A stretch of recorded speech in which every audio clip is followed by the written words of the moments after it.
Hi everyone, introducing an exciting student design competition. It says students are invited to design the tableau for Rashtriya Ekta Diwas Parade 2026. So the government of India has been observing Rashtriya Ekta Diwas every year on October 31st to mark the birth anniversary of Sardar Vallabhbhai Patel, the architecture of united India. So every year a national level event is organized at Ekta Nagar featuring the Ekta Parade.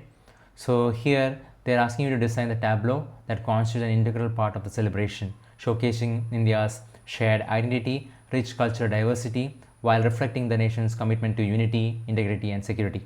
So this year it has been decided to directly involve students from across the country in conceptualization and designing the tableau for the Rashtriya Ekta Diwas. So you can submit your ideas for tableaus that is designed before 21st August 2026. So what do you get out of it?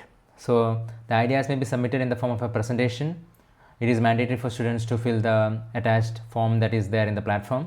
The top 10 students whose ideas are shortlisted will be suitably felicitated and invited along with one mentor or teacher to participate in the Rashtriya Ekta Diwas 2026 celebration, which will be held at Ekta Nagar in Gujarat. So all arrangements for rail travel, accommodation, food and local transportation for the invited winners and mentors will be borne by the Ministry of Home Affairs. So it's a great opportunity for you to participate in this and get recognized by the government of India. So if you like this video, please do leave a like, and for such exciting opportunities from around the globe, please do subscribe to our YouTube channel Idea Mela. Thank you very much.